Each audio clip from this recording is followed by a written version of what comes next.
Hey, hello, and welcome to Season 1, Episode 1 of Digital Dissection, a nerd podcast. What we do here is we're taking a closer and possibly unnecessary look at our favorite media properties. Just a few quick housekeeping things, though. To join the conversation, here's how to find us. The Digital Dissection Podcast is on YouTube. We're also on Twitter and Facebook at Digital Dissect 1. And if you're wondering who the whole us is, well, one half of that us is me, your host, Joe, and the other half is Mark. Mark, yes. We'll be taking you through, as Mark said, some of our favorite properties and what really got us, so into them and attracted to them, and why we like them as much as we do, and how they've carried through and how they've just maintained a part of our lives. Yeah, especially with the first topic like this, we thought Ghostbusters was going to be a fantastic topic to do a deep dive on. And every time we would formulate ideas for a potential podcast idea, Ghostbusters always just found its way on that whiteboard. Yeah, 9 times out of 10, we'd be talking about something, and Ghostbusters just kind of weaves its way in there. And honestly, I'm happy that it did, because you guys are going to find out that we didn't just talk about the most commonly known things of Ghostbusters, and instead you're going to hear quite a bit about things that you probably didn't know, and now you've got quick reference on. So we hope you enjoy it. We're glad that you found us, and look forward to having you join us again for future topics. Yeah, enjoy the episode.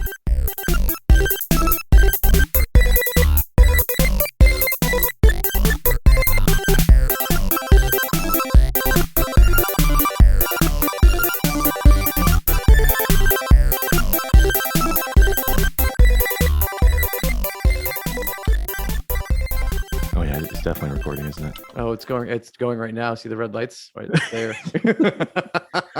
Sorry, the whole time we talked about this idea, it was like just excitement that I didn't really know how to rein in. And then as it slowly became more real, obviously here we are. Yeah, we're here. We're creating content. Well, yeah, which that's as good an intro as any. Really? After spending a total of like 10 minutes to come up with names, we landed on Digital Dissection. Yes, where we'll be taking a closer and possibly unnecessary look into some of our favorite properties. Yeah, I love how we even told ourselves it might be unnecessary, because we know there's probably a bit of truth to that. Oh yeah, there's definitely gonna be enough here to entertain you, but also parts that you'll wonder why we thought that way or even bothered to think about it in the first place. Yeah, I mean, in the larger, the sense, it just what it means. We want to do a more in-depth analysis than your average top 10 list or YouTube video. Yeah, a deeper dive, but not so deep that you question your own humanity.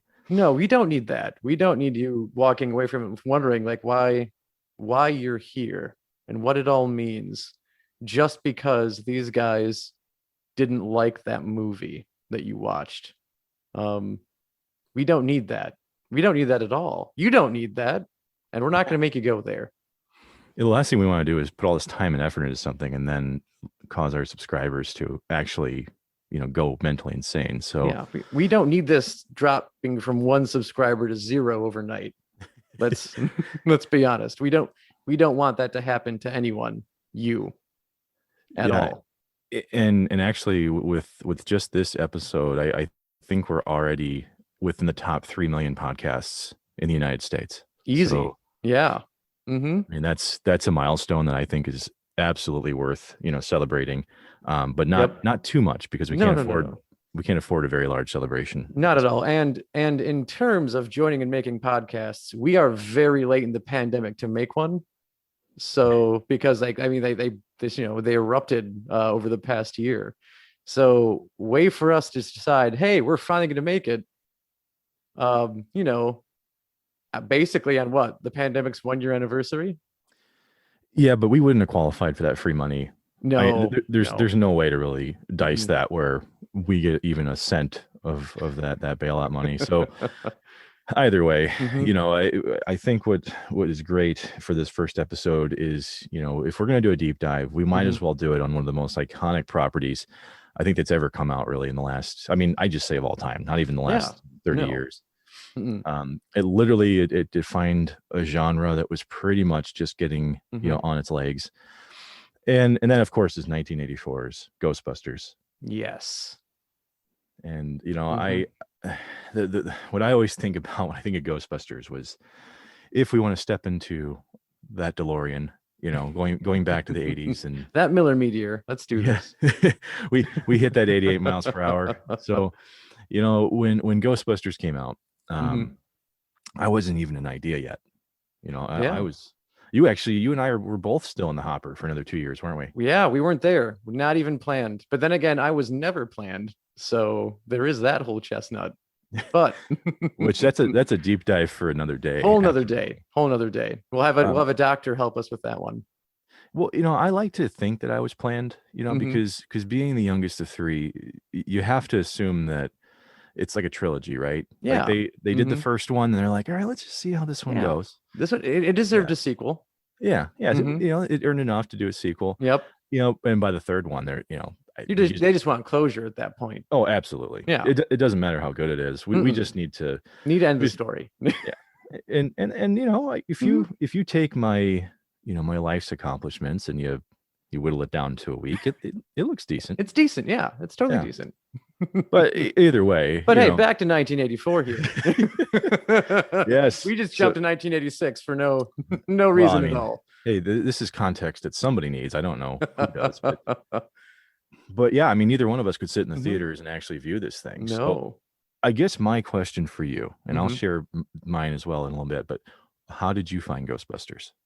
I found it I found it on Saturday morning first. My first experience with the property before even the movie was the cartoon, The Real Ghostbusters. Oh yeah. I remember watching that as a kid, and absolutely loving 2 episodes in particular that terrified me, with The Boogeyman Cometh, and the episode with the Grundle. And little did little me know that there was actually a movie that was based off of this whole thing.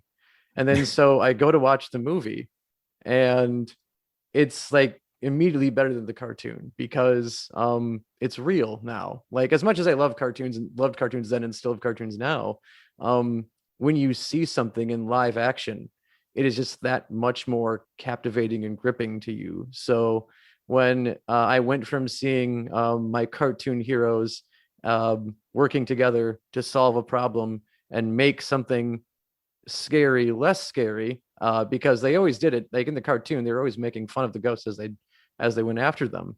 And then you go to the movie and you see them do the same thing, and most of the humor goes over your head at that age, and it comes back around as you grow older. And that's what got me into it, was just it was cool seeing people catch ghosts. And then what was even better for me, and again, like saying how it gets better as it goes along, I remember as a kid, like really young, really enjoying it just for the special effects. And then as I got older, appreciating the humor and that much more of what's going on. Something about like taking something so extraordinary and making it mundane, when you find the supernatural and you turn it into an extermination service. So the guys they don't look like these, like, I don't know, they don't look like mystics. They don't look like, they don't look even like scientists like they are in the movie. They just look like, they're exterminators. I mean, it literally looks like the guy you call when you find ants in your kitchen and exactly. Your wife's freaking out, and you're almost ready to go to a hotel. And this is the person you call, Yeah. And that's who shows up. He starts making fun of your choice in furniture as he's there doing his job, because this is all he has going for him. And that's what Ghostbusters does.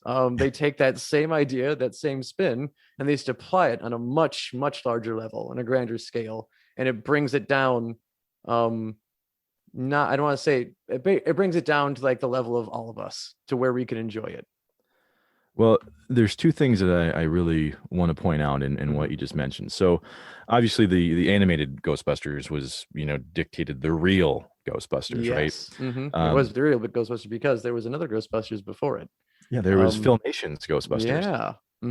Which when you're starting to create $1 million properties, someone should probably go hey, is this copyrighted? You would think someone would look for that first. Well, yeah.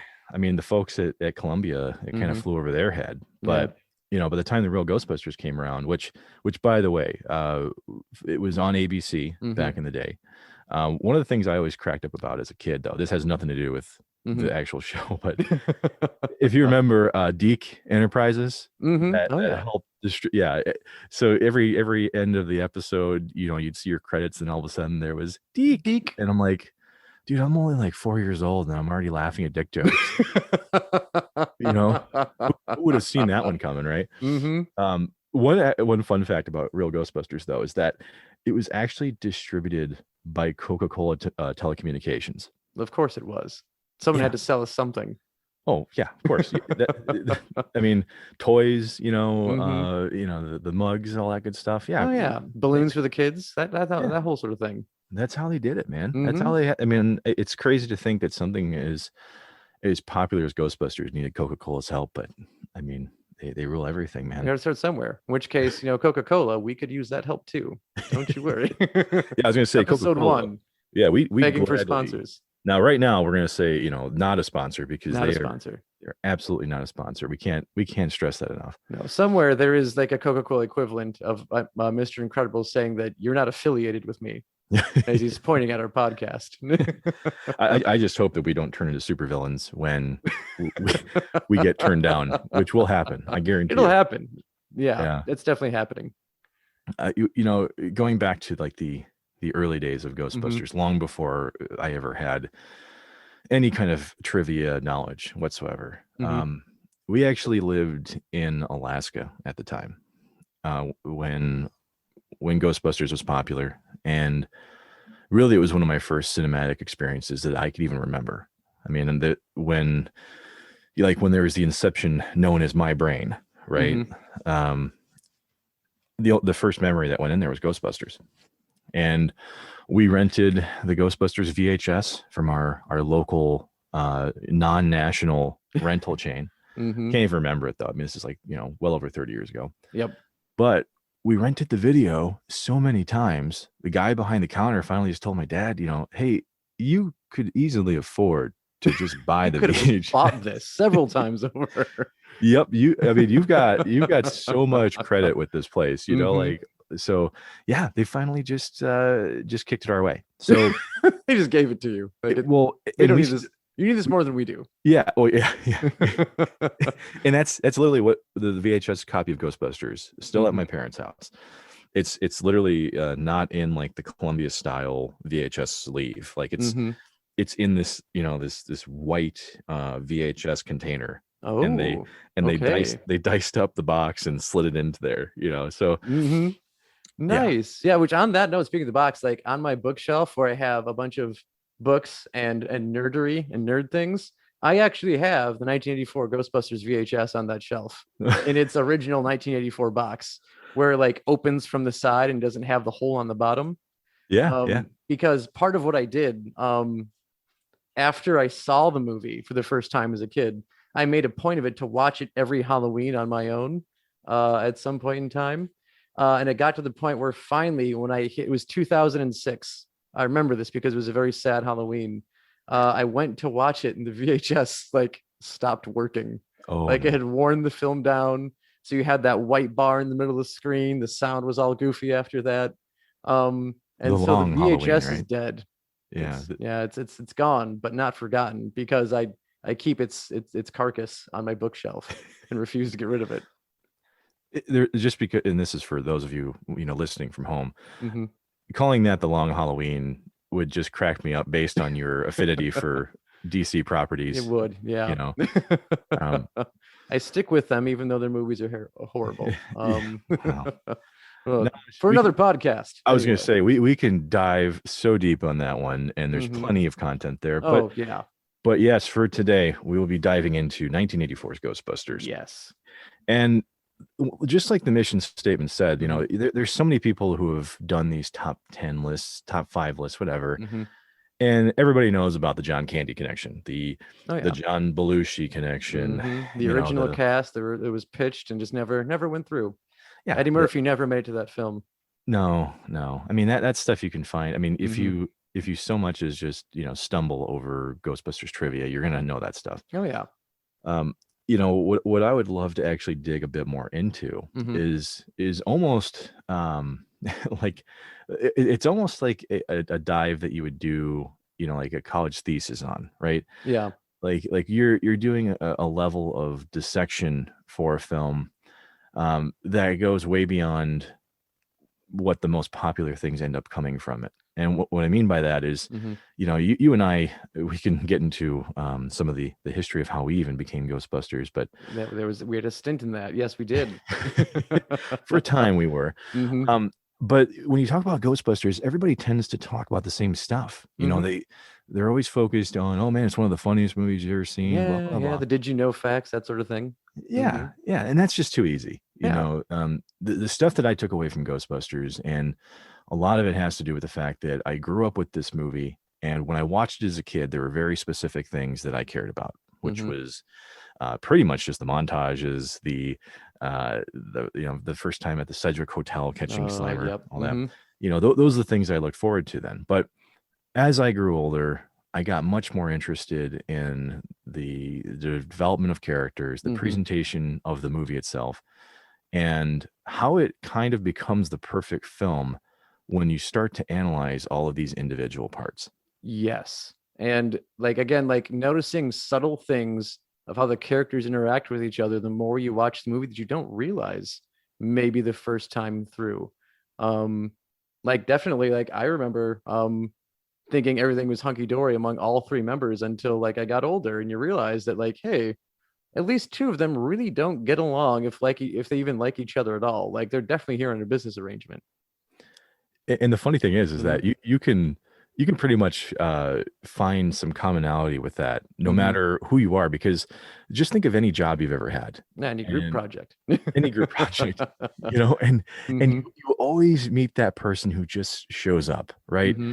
You always meet that person who may take the situation too seriously, Yep. and you can just feel that between Egon Spangler and Peter Venkman, Yes. Harold Ramis, rest in peace, Hmm. and Bill Murray respectively. Those guys were playing those roles as if like they had that context. Somebody either directed it to them, Hmm. or they just knew it based off of their working relationship, right? Yeah. Hmm. Because if you think about it, I mean, the people in this film were collaborators, whether it was Saturday Night Live, whether it was actually the movies that they contributed to, acting, Hmm. writing.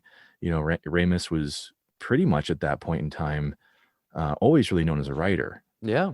because I Well, hate he to use, worked on several things throughout the 80s. A lot of the bigger movies that people like sometimes don't even realize that Ramis was responsible for them.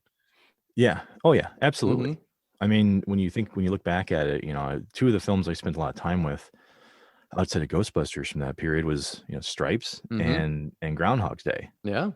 And when you think about it, Ramis and Murray were, once again collaborators in those. They were. Um, Hmm. and actually, that's a really good segue to, the foundations of Ghostbusters itself, Hmm. because we only really have it because of the Aykroyd family, Dan Yeah. Aykroyd and his family's love affair with the macabre and the Oh yeah, and deep ghosts into and the all that. occult. Yeah. Well, I guess maybe not occult's not the right word, but yeah, the macabre, the ghost, the supernatural.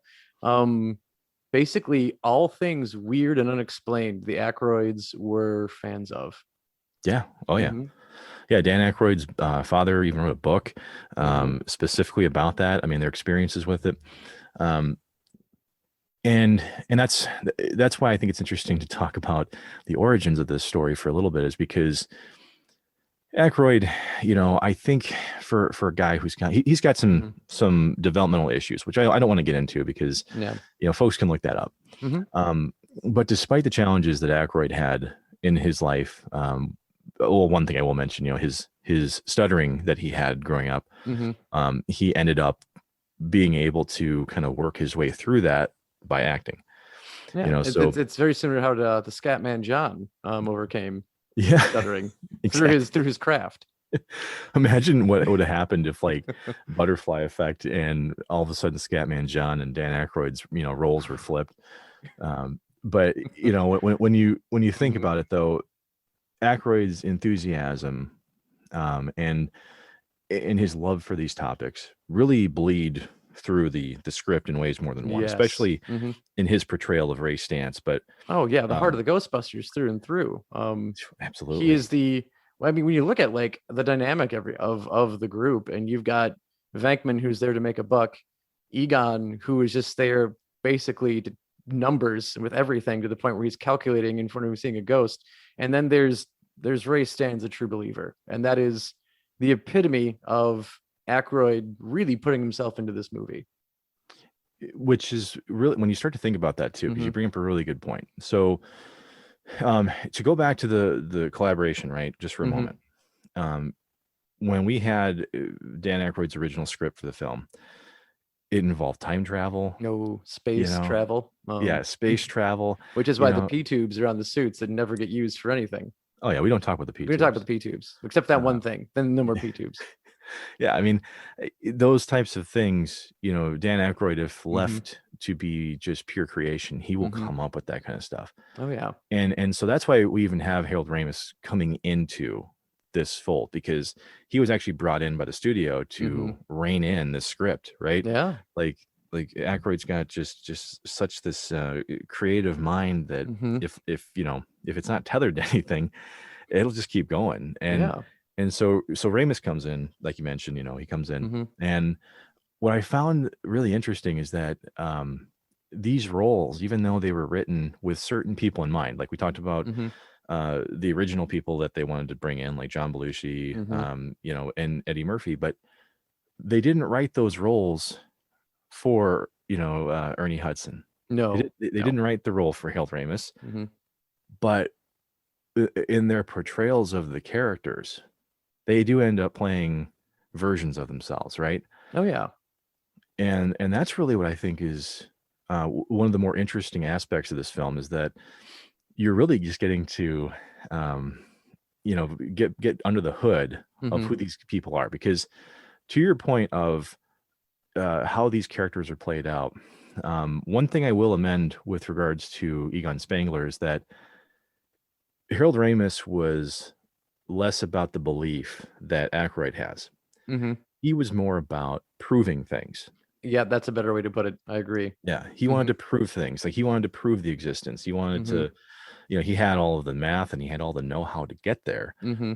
But that's why it's really funny that you mentioned the relationships here, is that's what kind of leads you to believe that Spengler and Stantz kind of belong together, right? Oh yeah, like they definitely work hand in hand. Like, these are the two people who are definitely, if we go back to the group project analogy, which was mentioned roughly for 1 second, these are the two who came together willingly, wanting to do the project together, and they're dedicated to get the A. That's what they want out of this. And then in comes player 3. I like to grossly oversimplify at times, but like, Ray and Egon remind me of how the rule of 2, but only as it pertains to Dodge enthusiasts or Mopar enthusiasts. Okay, yeah. There's always 2 of them, right? Yep, they come in a small group, and they always find each other, and so that's what's hilarious about those 2 characters, is that the amount of collaboration that happened between Ramis and Aykroyd, it bled through the script in so many different ways. And I mean, I don't think if these guys didn't spend 3 weeks locked in a Martha's Vineyard bomb shelter, the island of Massachusetts, as they call it. Yes. If they hadn't done that, I just don't know if this film comes across the way it does. Oh no, there's no way. I mean, even that's what's even the film coming out the way it did. I mean, you have to understand, like, I was thinking in terms of like whittling, because you had Aykroyd's main idea, and it was fun, it was something different, but it was wild, and it had to be whittled, it had to be tamed, it had to be brought down, and that's where Ramis came in with the bomb shelter, and those two whittled it down to where it was. And I think it was the producer, was it Reitman, when he went to see the movie as it was airing, or as it came up, he actually walked out of it because he was afraid of how it was going to be received, Like he didn't even think the idea was going to work even after it had gotten brought down to what it was. And I don't remember if that was Reitman or if that was just one of the other producers. Now you might be thinking of legendary film producer Tommy Wiseau for The Room. Are you sure? Because I think he was confident 1,000% through that production that his film was going to be a hit. Actually, you, from what I remember, you're absolutely dead on that. Reitman was so scared that people weren't ready for this, that that was going to be the case. That he was so terrified and so scared of what he was putting out there that they were going to look at and just laugh him out of Hollywood. And think about it, though. I mean, obviously we weren't alive, right? No, but we've covered that. Yeah, we weren't alive. Clearly. Not there. Barely a thought. We don't need to get into the nuts and bolts of that, but seriously, I mean, that's the kind of fear that I actually think is great for this type of movie, because I mean, clearly this was a leap of faith, right? You know, like these guys didn't know where their feet were going to land when they took this jump. And ultimately, what I think is the most simple aspect of Ghostbusters that a lot of people tend to overlook is that you're really just watching a group of friends, right? Yeah. I mean, now there's some nuances to the relationship between, between Spangler and Venkman that we talked about, but I mean, they did share that crunch bar. Clearly, something changed, you know. And and so ultimately, that's one of the biggest themes of the movie that that as I grew up, I gained a larger sense of respect for. I mean, because really, that's what you're watching. You're watching a group of friends who are. I mean, when you look at these movie trailers and they say, facing insurmountable odds, and you're like you guys are full of shit. Yeah. You're full of shit. But it's like, but no, these guys are seriously like people who leave college, who have to go into the private sector. Yep. And expect results. And so that's literally what they did. They left college, they founded a business, and you do see a little bit of that struggle come through, right? It's so I think right away, one of the most important aspects of Ghostbusters is that despite being, fringe sci-fi, fringe, spirituality, whatever, you do have some very basic concepts to be introduced to, get familiar with, and something to latch onto. And so that's why I think as an adult, it's pretty easy to get sucked into that film. Oh yeah, it is. I mean, I'm trying to think, like, even then, by the time you hit 84 rolls around, you've got Bill Murray's a pretty big name by that point. Isn't he? Because Stripes was before this, Caddyshack was before this. So Murray is a pretty well established name by that point. And I think that's kind of what draws people in initially to it. But then again, like, just the more you kind of watch the movie, the more you immerse yourself into it, the more you appreciate it. And I think that's part of the joy of this original movie. Again, like, it's one thing, like, me watching, like we talked about, like when we watched as a kid, there are just so many things went over our heads we didn't see, and you see it now, and it just gets better each time you watch it. There's no, I even think I'm trying to think, even if I saw it as an adult, I don't think would have caught everything the first time through. I would have noticed these some nuances in the relationship and how the characters actually developed through the movie right away. Yeah, I mean, and that's how there's a little more thought, a little more care put into the actual writing of the film, because good movies, or I should say bad movies, usually don't have that much to offer the more you watch it, right? I mean, think about all the movies you've watched that were modern comedies that might have some quotable things in it, but you go back and watch it again and you're just watching it for those same scenes. Yeah, you just get the quotes and that's about it.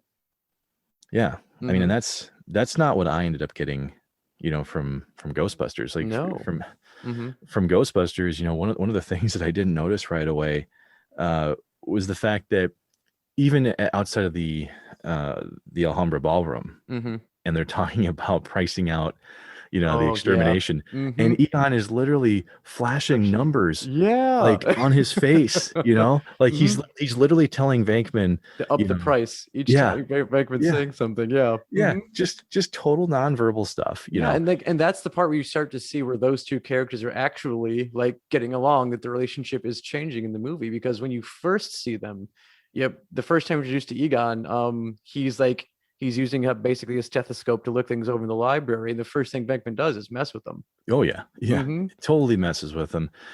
And that's a really important point you bring up, is because this is before the montage. Oh right? yeah, well before the montage. This is before the success. This is before they're blowing up. So the fact that him and Venkman could achieve that before even all that happens, it does tell you that there's actually some character progression that occurs from minute 10 to minute 40, right? Yeah. And they do that without even really telling you. You just have to pay attention. And so that's the kind of thing that a lot of movies these days have to bluntly throw at you. Yeah. Like, hey, we're addressing character development now. Listen in, Thanks for putting this in bold italics and underlining it for us, because we didn't see that when a character blatantly did something. Yeah. So now they have to blatantly tell us they're doing something too. Yeah. Yeah. I mean, and that's what's really brilliant about this. Now, to go back to your point about the time, the period where these actors, and actresses were in their careers, the Saturday Night Live alums, especially Aykroyd, like Aykroyd was on it from, I think, from like 75 to 79. So he's got this Ghostbusters idea that he's formulating. And I mean, I guess since I obviously wasn't alive, I couldn't comment on firsthand knowledge, but I'm assuming that he's a solid, he's like a solid 85%. He's a B, right? Yeah. This dude's a B. He's on his way to an A. But at that point in time, yeah, I think he's like a supporting dude, Yeah. And to reinforce your point, Bill Murray is a little bit more established. He's got a little bit more of the style, right? So he's got that gravitas about him. And so it was interesting, though, that I think if you have Ghostbusters without an Aykroyd and without a Ramis, I don't think Murray shines nearly as much as he does. Oh no, in this film. And it's because of the structure. It's because of what's there. And so once again, going back to the idea of being an adult and going back and watching Ghostbusters again, it's incredible just how much mythos they built out for this movie. I mean, when you think about it, when you first took like Western civilization and Mesopotamia and the cradle of civilization. Yes.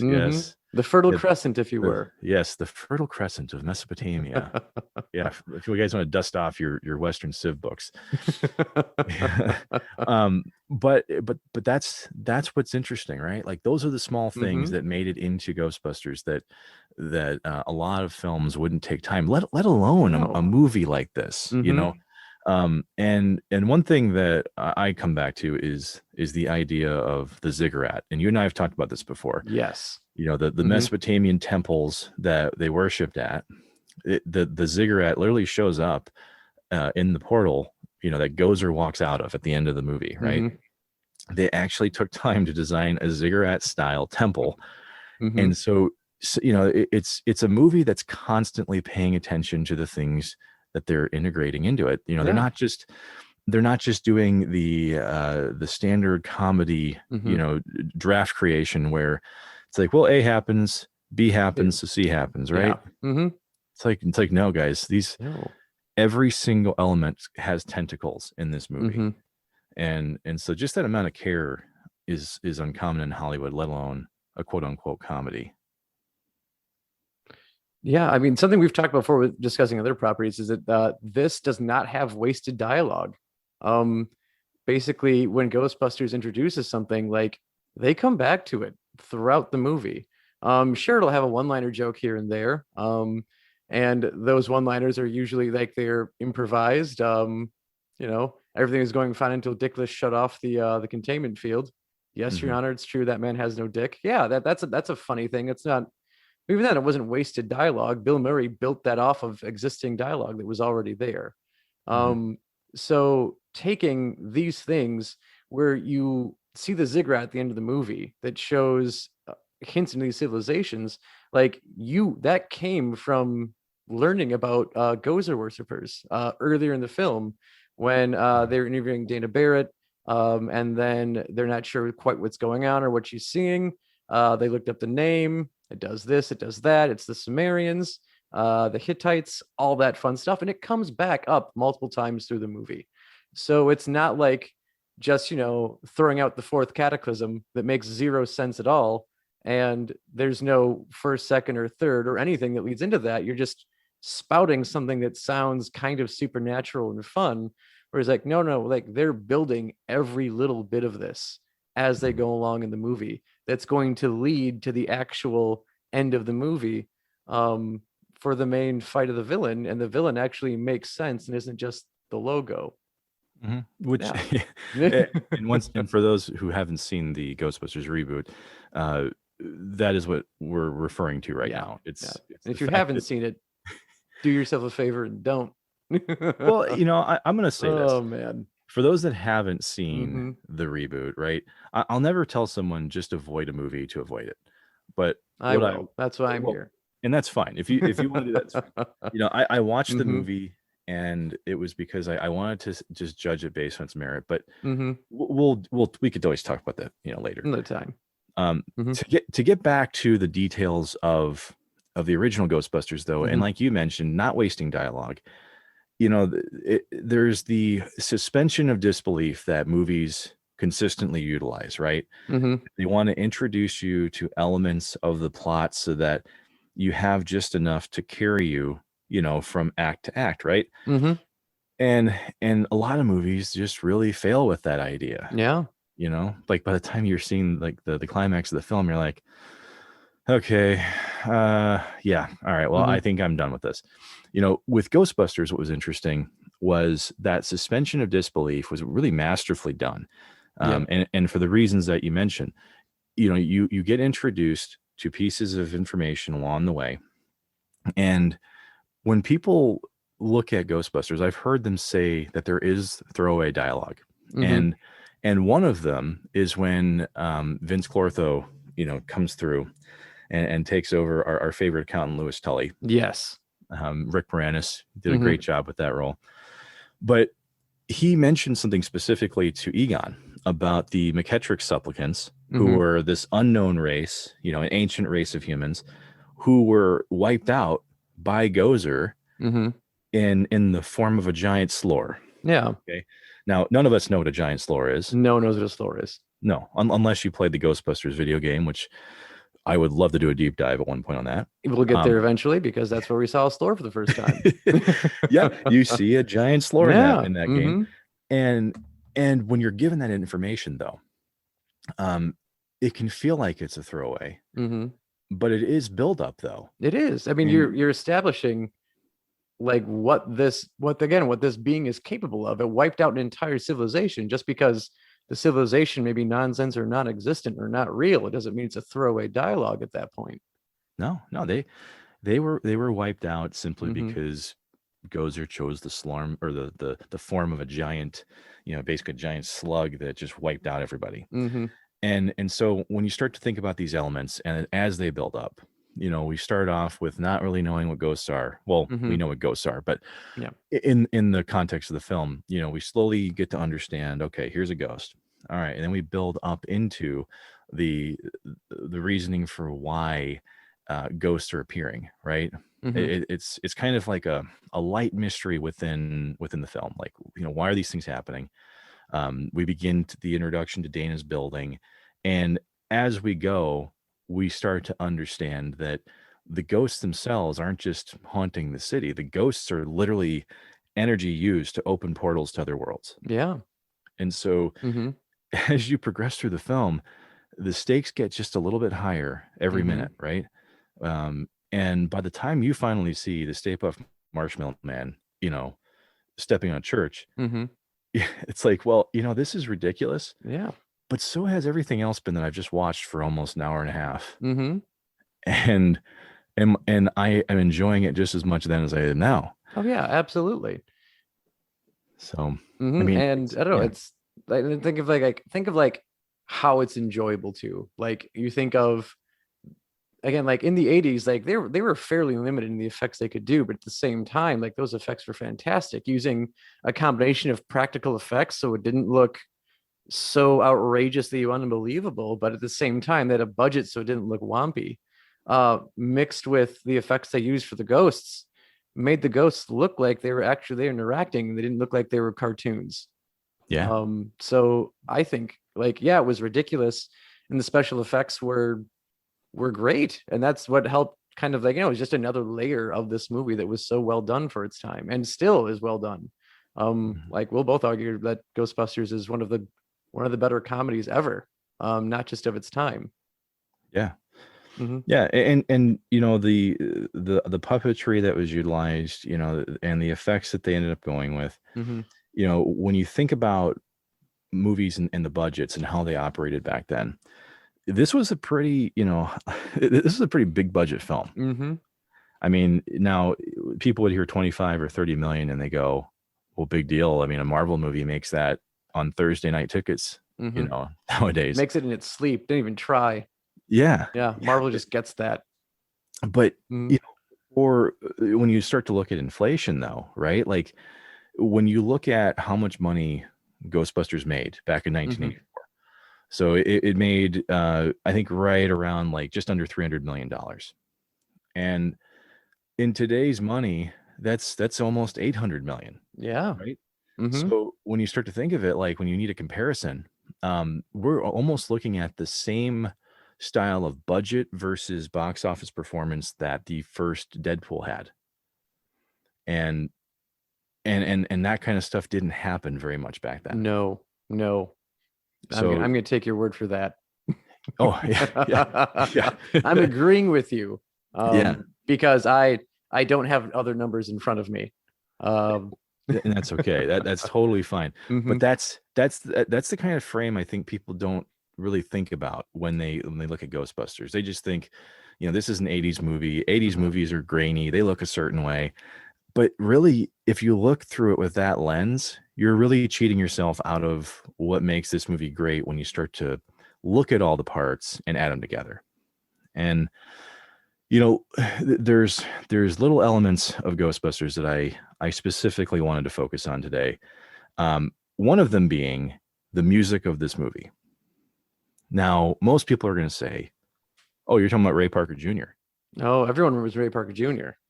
I am not talking about Ray Parker Not Ray Jr. Parker Jr. We're not worried. We're at no point are we concerned over who you should be calling about the music. No, no. Mm-mm. I am concerned about who you're calling about the music, but the person that I want to talk about is Elmer Bernstein. Ooh. So one of the things about Ghostbusters that Mm-hmm. is immediate, from like the get-go is the tone the music sets for the film. Mm-hmm. And it's one of those things that is so distinct that it separates it from Ghostbusters 2 just because of that. Yeah. And Elmer Bernstein, if you've only heard the name in passing, he's actually a composer of some of the most iconic films of yesteryear. So he's actually an Academy Award-winning composer for a film that nobody has probably heard of called Thoroughly Modern Millie of 1967. I literally do not know I have no that idea. movie. I've met 1 Millie in my life, and she used to come into a restaurant I worked at in Janesville every day at noon and get I believe it was a Cuban sandwich and a glass of vodka, straight up. It's And that's as possible. modern Millie as I Yeah. know. It's possible this is who that Millie, that's what the movie was based It off of. probably is, and I But hope it yeah. is. That Millie was a legend in her own time.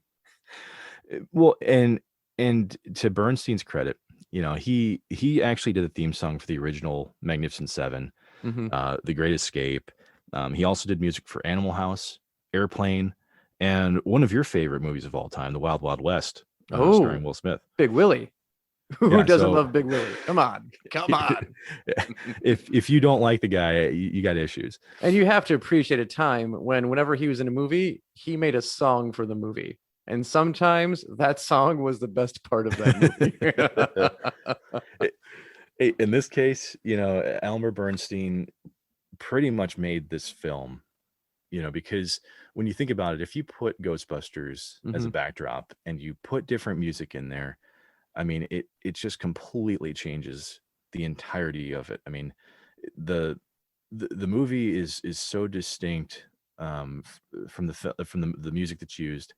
It just kind of gives you this sense of like creepiness. Mhm.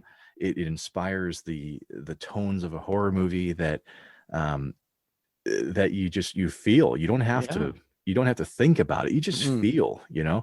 Um, and so that's one of the craziest things when you start to talk about the uh, how they got so many things right, and we're Mhm. not even talking about writing, right? No, not even writing. You're thinking of just like the overall tone, cinematography, music of the movie. Like you brought up, like this movie was a dark comedy, which as a child I didn't understand the comedy bit.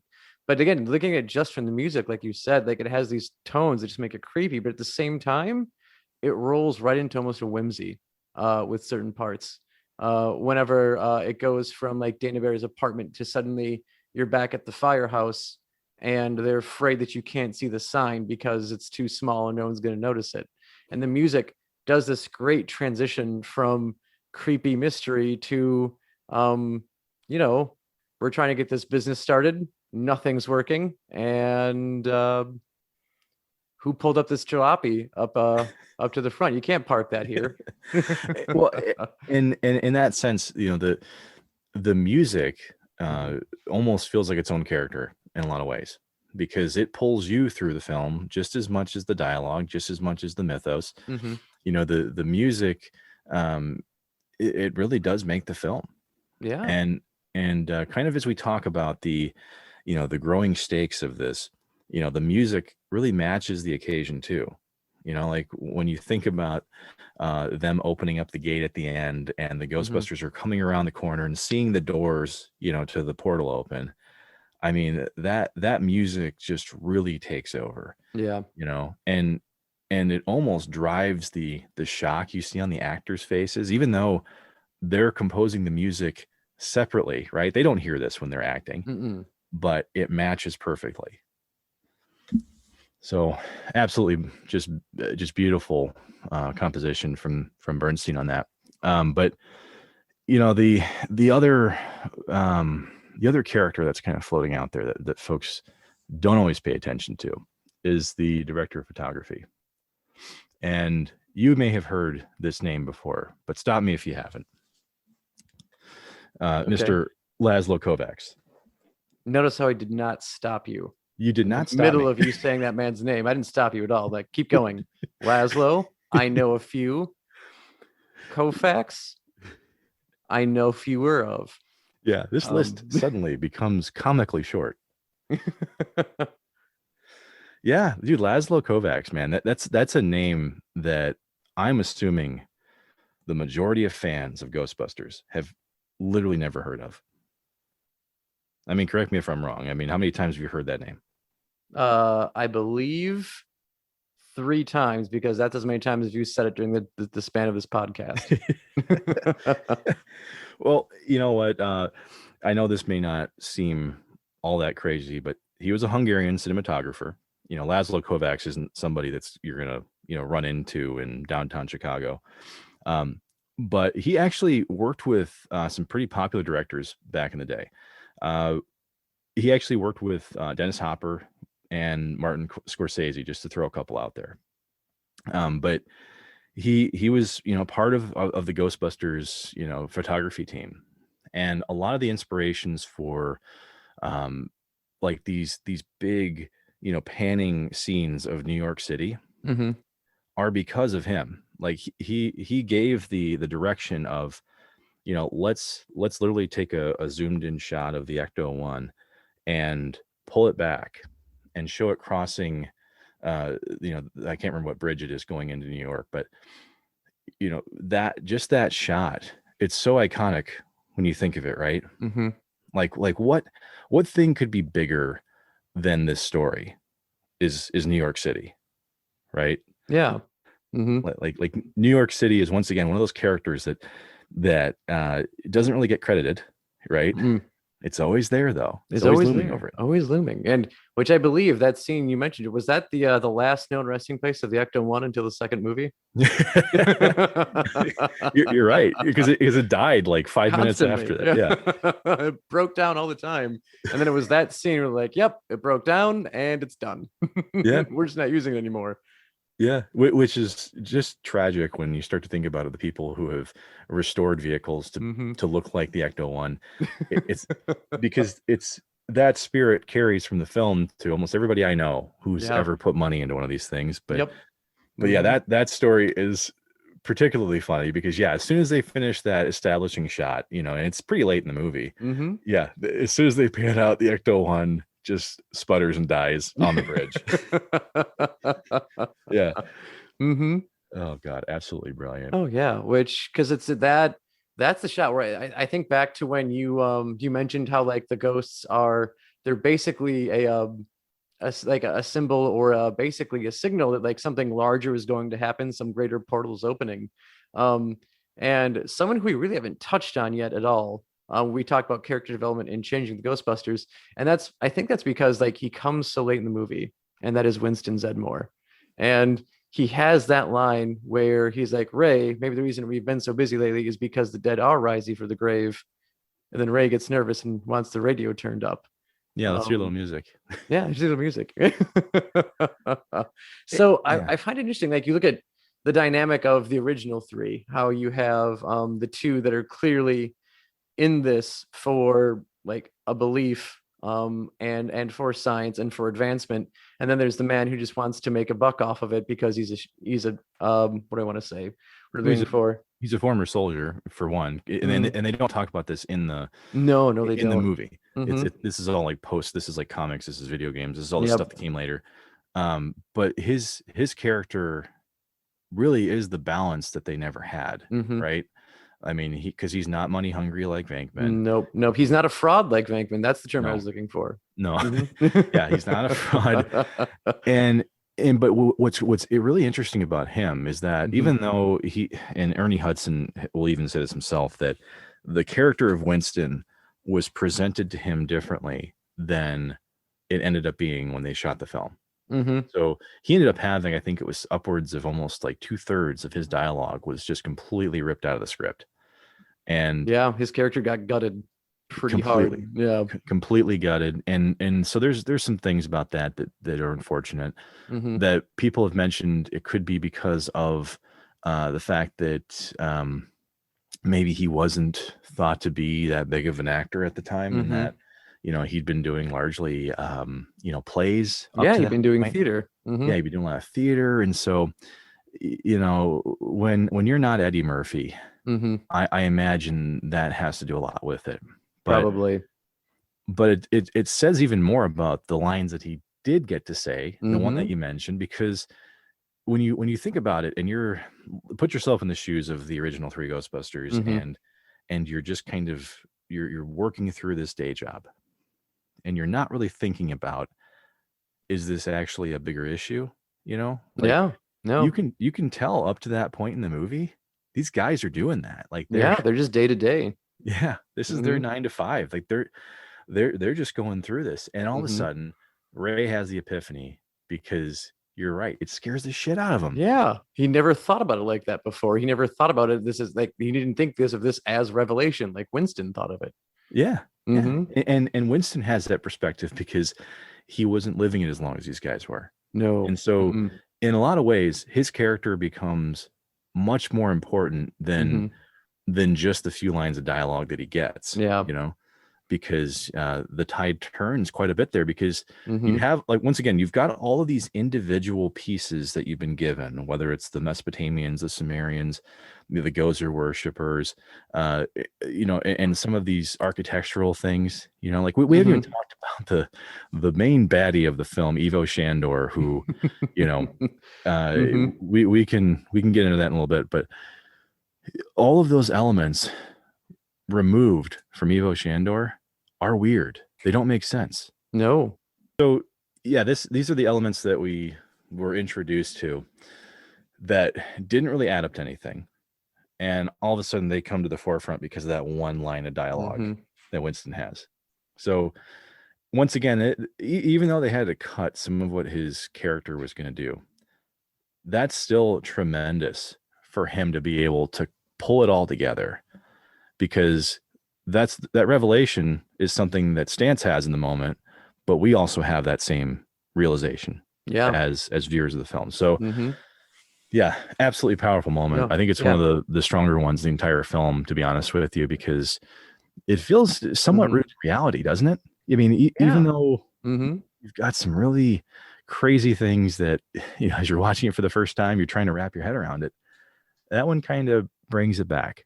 And I really appreciate that. And speaking of one of his iconic lines, and my opportunity to run the maths and numbers on you, sir, is at the close to the end of the movie when they are about to go and cross the streams, and everyone's excited to be a part of the plan, except for Winston, because he states this job is not worth another 11.5 a year. when you look and you adjust that for inflation for modern day price, he's making like $26,000 a year for that job. And as someone who's lived off of $26,000 a year in the middle of Wisconsin, where cost of living is not very high, I would say New York City, no, that job is not worth another 11.5 a year. Look, he couldn't get anything. Like you look at like his apartment, which would be a tiny cluttered apartment, would be way more than 11,500 a year. Oh, absolutely. There's no way you could afford anything at 11.5 a year. No, not in New York, you know. And that's the other part of this too, that I always do laugh about a little bit, was how could a musician afford an apartment in a high-rise, you know, next to Central Park? Yeah, I don't know. We don't really, I guess, like, there's some backstory we don't get why Dana Barrett does have that kind of money. Maybe we can assume she's inherited money. She's got that Ripley money. Yeah. You know. Yep.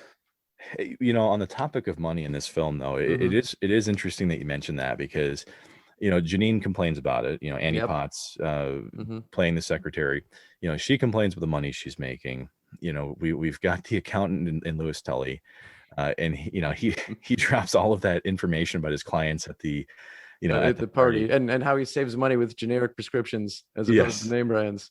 Yeah, and salmon from Nova Scotia can. Oh, Nova Scotia salmon. Yeah, you know, those little details, you know, when presented on their own, seem strange. But you got to remember, earlier in this film, we literally talked about opening up an additional mortgage on Ray Stantz's childhood home. And we've talked about math a couple times here, but the interest on the first 5 years of loan comes to $95,000, right? So when you think about that, put that, we've talked about inflation a couple times here. The interest rate in 2020 dollars would be $48,000 per year. So okay, so 48,000 times 5, roughly $250,000. Yeah, $250,000. Yeah, roughly $250,000. There's no way they paid that. We now know why they were really ramping up the price on that first deal at the Sedgwick. Oh, absolutely. Yeah, because how the hell do how you are they paying that back? Yeah, you're not paying that off. No one's paying that off. Yeah, I mean, and that's one of those other elements of this movie that as a kid you're never going to appreciate. No, you're not going to get that at all. Yeah, but once you start to pick that apart and you go, I mean, hell, even now, $95,000 for a 5-year, you know, for the first 5 years. Who in their right mind would take that loan? No, nobody would. Which makes, once again, no throwaway lines. Which makes, at 19%, you didn't even bargain with the guy. Yeah, just brilliant. Oh man. But yeah, here's a couple of things I want to hit you with, though, and mostly because I have a sense of pride on some of the trivia from Ghostbusters along the way. One of them's fairly easy, though, and it's what Dan, or what Stantz and Spangler are munching on when they first interview Dana. Yeah, Cheez-Its. Yes. Yep, bag of Cheez-Its. And that's one of those funny trivia things that occasionally pops up, right? Every once in a while. Yep. Mm-hmm. But the one that doesn't come up very often is what Venkman and Stantz are drinking on the steps of Columbia in the very beginning of the movie, right when they decide to go into business. Do you know what liqueur they were drinking at that point in time? Yep, this is killing me. Was it cognac? You're close. Oh, but it is Hiram Walker's apricot brandy. Oh, okay. Yep. Okay. I don't know. When I say this, not because it's coming back to me. Because the brain wasn't meant to store that kind of information. It's not there, but now it's there, and I've lost something I needed. So I will remember. I will remember the brandy now, but I won't remember to pay my rent. So that's gone. It's like, all of a sudden, like you're coming down to visit, and it's like, you know what? I realized I was 20 miles closer to your house, but there's no wheel in my car. It was weird. And I just had to steer with a wrench and a pair of needle nose pliers. And I did manage to stop at a liquor store to grab this apricot brandy for some reason. You know what? I'm a big fan of brandy. You know, I love me some brandy. And I'm not going to mention any name brands mostly because none of them are sponsors. And frankly, that's just not a road I want to go down. Nope.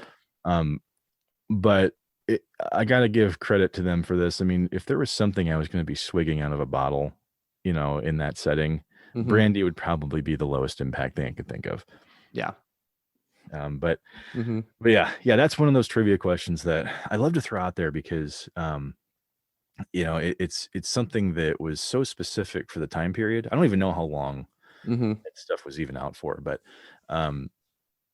for those listening to this for the first time, if you ever want to stump a Ghostbusters fan, ask them about that brandy. That'll probably get them. Yeah, I think that'll get them. I'm not going to say that I am like the biggest Ghostbusters buff. I just have, the VHS still on my bookshelf. I've got my massive glow in the dark poster in front of me. I have the proton pack that I built next to me, and my Kenner one that I had as a kid hanging out over here. Oh man. Yeah, it's still there. The sticker's not holding up, but I do like the movie, is what I'm trying to get at. Yeah. Well, I mean, some people will use 9 months to create a baby. I ended up using 9 months to build my own proton pack as well. You did. Mostly out of MDF board and some resin, but good old resin. But that's there's a reason why this film is as endearing as it is, and why it does stand a test of time, right? I mean, there's a reason why we're still talking about it well over 35 years later. Yeah. And a lot of films just can't do that, No. Think about the Game of Thrones effect. Game of Thrones was one of the biggest properties, one of the biggest, pop culture disruptors in the last, 20 years. Yep. And it has a bad finale. And then no one talks about it anymore. And we're not talking about it. It just drops right off, except for right now, but this doesn't count. We're talking about how no one talks about it. Therefore, we're not talking about it. Precisely. Yes. We're Fight Clubbing this one up, which, by the way, we're not talking about as well. No one talks about that. That's rule number one. Yeah. And yeah, so once again, it's looking at the individual elements of this movie and how it's almost a perfect storm of elements that came together, but the one thing I think it's a good thing to leave off on is the fact that, we've referred to it as a comedy. Other people have referred to it as a comedy, but the thing that you mentioned that stuck with me is that it is kind of a dark comedy in a lot of ways, because there are dark things that are happening in this film. I'm assuming just because of the fact that there were literally, tribes of people murdered in the past of this film, there's some dark elements to it. Yeah. And the comedy, though, to me, isn't something that could have always been written, right? No. And you and I have talked about the improv, and there are elements of the script. You can even go back and look. There's even stuff in the margins where there are scenes where you've got like stuff that you've clearly seen in the film, but then there's just massive spots where there's just stuff that never was documented. It just came out. And so when people like to sum it up as just being a comedy, I think it's a discredit to the actors, because they were obviously playing versions of themselves to a point, right? Oh, absolutely. Yeah, but they understood their characters so well that they were able to do that. I mean, you can't improv unless you have a pretty strong sense of character, right? Mm-hmm. And so that's something that that I kind of let wash over me every time I watch this movie, is trying to pick out the stuff that feels like improv because it just feels natural, right? Yeah. I mean, the improv in this film doesn't really disrupt, right? Like Mm-hmm. you watch, like, let's just say the Anchormans, Mm-hmm. you watch pretty much any Paul Rudd movie, when I love Paul Rudd, but don't Oh get me yeah, wrong. and Will Ferrell, since we're on the Anchorman bit too. Yeah. But Both great actors. there's almost a switch that flips, Mm-hmm. right? Because these guys are sitting there, they're filming anywhere of like 50 to 100 quick takes of Mm-hmm. one-liners. And let's just pick the funniest ones. Yep. And I'm sure the Ghostbusters, crew, they had to film a ton of stuff because they were probably laughing too much. Mm-hmm. So I'm not going to act like I was there, but I mean, in practice with this movie, with the amount of pressure they were under, I doubt these guys were just running film to run film at Yeah. that stage. Mm-hmm. So when your back is against the wall, you got a ton of pressure. You've got to do things a certain way, and that's honestly the way that movie comes across. It just does. Yeah. It comes across like it's an inspired movie and not just a comedy we got to get out so we can fill time on the schedule. Yeah, man. I don't know. Like, I keep wanting to talk more and more about it. Like everything, like you said, like the dialogue and the things they think of this movie, like everything builds. Everything builds. I refuse to believe that there's wasted dialogue in this movie. Like, think of like all the stuff that Ray says towards the beginning of the movie. Symmetrical book stacking, like the Philadelphia mass turbulence event of 1947. Yep. Which there is no Philadelphia mass turbulence event of 1947. There is the Roswell incident of 1947, and then there's the Philadelphia experiment of 1943, which was supposedly a military experiment of a ship trying to turn invisible with electromagnetic waves, and then the ship somehow teleports to New York City and then to another dimension and picks up aliens, and crew members die. And then that's completely that never happened, but that was allegedly, it somehow happened. It allegedly happened. He talks about that. He talks about the Tunguska Blast of 1909, which is actually of 1908. So there's a small oops there. And then, of course, the undersea unexplained mass sponge migration, which I find it funny. He has to mention that it's undersea. So this way we don't think of it as like kitchen sponges just moving somewhere on us. But all of those things, like, they just build Ray's character. Like, you understand that he's basically going to look at everything in this lens as though it's somehow supernatural, and that's how he's seeing things.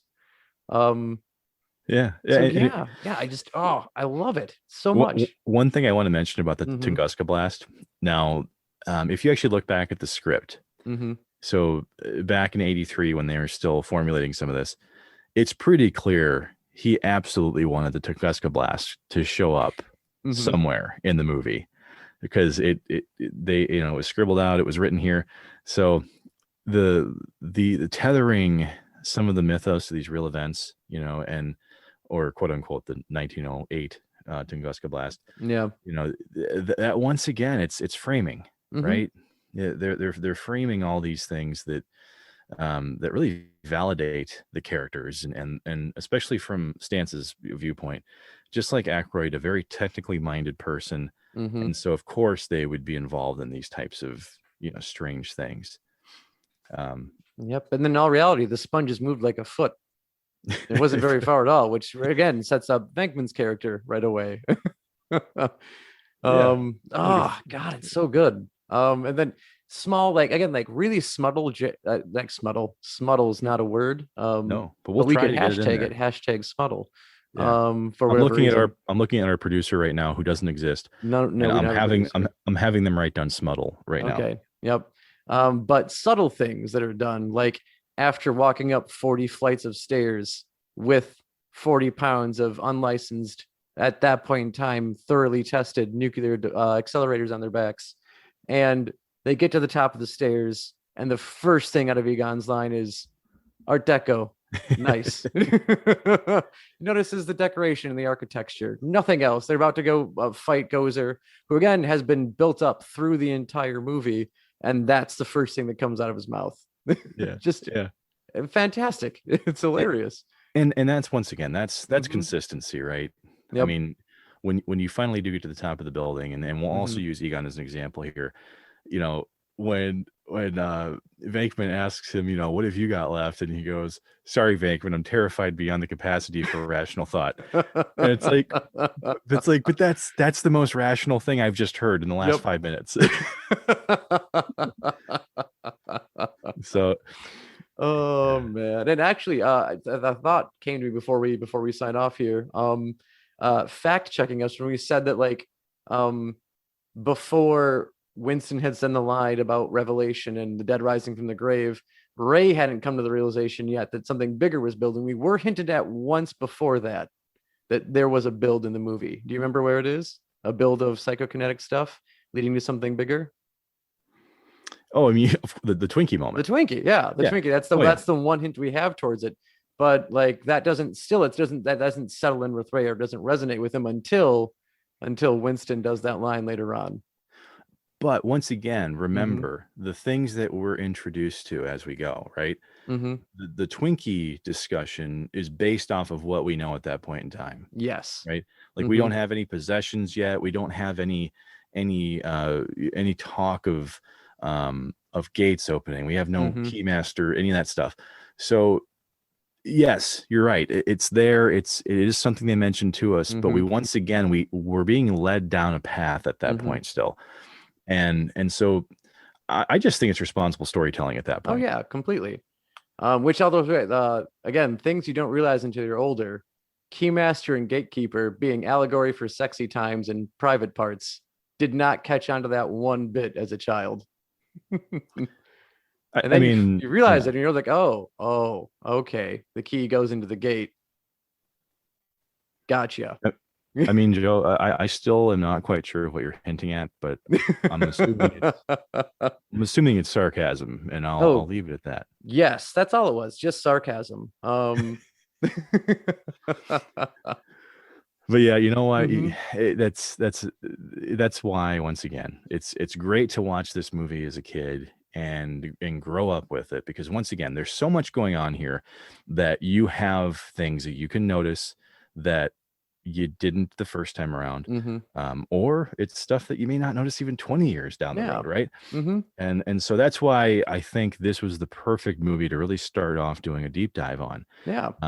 Just because there's probably going to be stuff you and I are going to remember afterward, and we'd even come back and amend it. And that's going to go ahead and take care of the first episode. We got that one in the books. Yeah, that one's down. So, thank you all so much for hanging out with us. Hopefully you've learned something about this movie that maybe you didn't before, or maybe you just found common ground with two dudes who really like the movie for some of the same reasons you like the movie. And what you could do is maybe share something that we didn't talk about that really, really attach you to the property in the comments today. And that's no matter where you are. You can find us on YouTube, Twitter, Facebook at Digital Dissect 1. Digital Dissect 1, in case I said that a little too fast for you. But yeah, go ahead. Hopefully you leave a like, leave a comment, subscribe to us, and keep coming back. We'd really appreciate it. Yeah, and if you've got other things too that you'd like us to cover in a future deep dive, also feel free to add that in the comments. And while we most likely won't do it right away, we may actually cover it at some point. Yeah, and by may, actually, it's not that we're above anything. We certainly are not. We just because this isn't paying the bills just yet. We have jobs. I think that's the big thing. The jobs will get in the way for a while, but we will do our best to get to your suggestions and things you'd like us to go over. And we are going to try going over things again that like we enjoy and have a good amount of background knowledge on. Not that we're against learning new things, but those will be especially easier for us in the first season of the podcast. Yeah, I guess for now, we once again appreciate you joining us for this deep dive, and look forward to having you with us on the next one as well.